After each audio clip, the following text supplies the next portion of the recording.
Hello, good morning.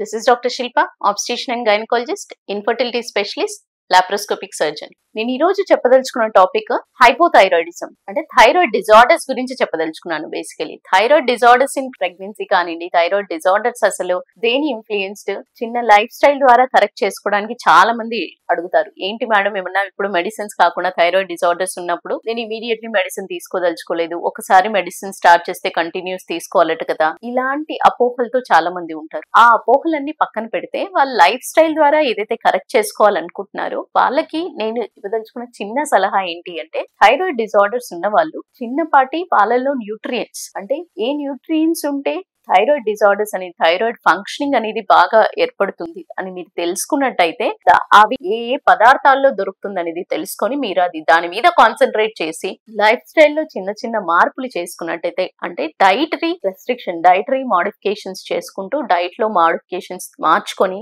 Life స్టైల్లో మార్చుకొని stress management కానీ చేసుకున్నట్టయితే చాలా వరకు వితౌట్ మెడికేషన్ థైరాయిడ్ కంట్రోల్లో పెట్టుకోవడం అంటూ జరుగుతుంది. సో ఈ థైరాయిడ్ అనేది మోస్ట్లీ చాలా మైక్రోన్యూట్రియన్స్, కొన్ని మినరల్స్ కానీ కొన్ని రకాల విటమిన్స్ కానివ్వండి, కొన్ని రకాల పదార్థాలు ఏదైతే ఫుడ్ లో ఉంటుందో ఈ రెస్ట్రిక్షన్స్ చేసుకున్నట్టయితే, రెస్ట్రిక్షన్స్ అంటే ఏది తీసుకోవాలి అనేది ఫస్ట్ దృష్టిలో పెట్టుకుంటే ఏ తీసుకోవడం వల్ల థైరాయిడ్ ఫంక్షనింగ్ అనేది ప్రాపర్ గా వస్తుంది అనేది మీరు తెలుసుకుంటే చాలా హెల్ప్ అవుతుంది. సో ముఖ్యంగా నేను దీంట్లో చెప్పదలుచుకుంది విటమిన్స్ లో vitamin D and vitamin B12 చాలా వరకు థైరాయిడ్ మెటబాలిజం ని, థైరాయిడ్ TSH రిసెప్టార్స్ ని స్టిమ్యులేట్ చేసేది శక్తి అనేది ఎక్కువగా ఉంటుంది. కాబట్టి deficiency of vitamin D deficiency కానీ B12 డెఫిషియన్సీ కానీ లేకుండా చేసుకున్నప్పుడు కూడా థైరాయిడ్ ఫంక్షనింగ్ అనేది కంట్రోల్డ్ గా ఉంటుంది. దానితో పాటుగా మినరల్స్ గురించి ఇందాక మాట్లాడాను కదా, మినరల్స్ లో ఎక్కువగా most important iodine, selenium, iron, magnesium and zinc. ఈ మినరల్స్ అనేది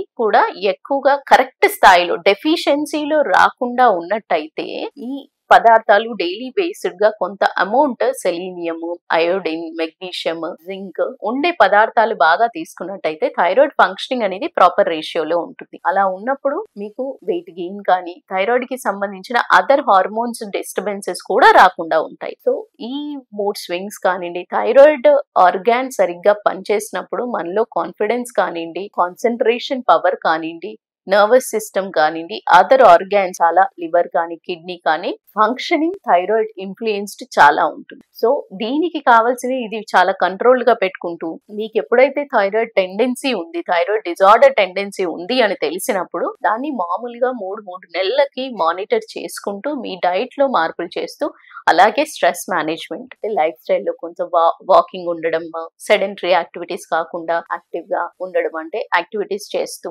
వర్కౌట్స్ అంటూ చేస్తూ స్ట్రెస్ మేనేజ్మెంట్ చేసుకుని డైట్ లో మార్పులు చేసుకున్నట్టయితే చాలా వరకు ఈ థైరాయిడ్ డిజార్డర్స్ నుంచి బయటపడగలుగుతారు. సో ఈ వీడియో మీకు హెల్ప్ అయిందని అనుకుంటున్నాను. Thank you.